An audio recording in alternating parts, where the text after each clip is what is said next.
Michigan. Camilla and I have joined a traveling aquacade.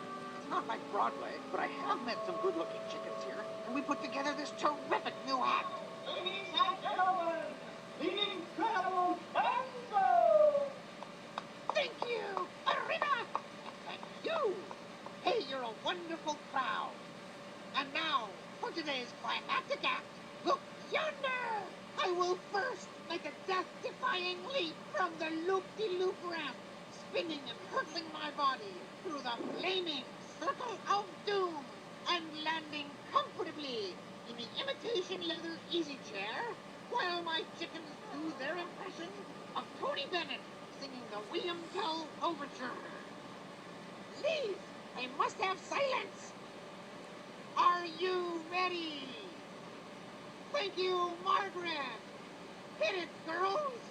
Bok, bok, bok, bok, bok, bok, bok, bok, bok, bok. Here we go. Oh, wait a minute, I can't see.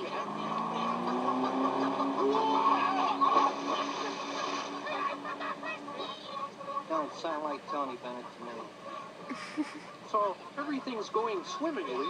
Love, Gonzo.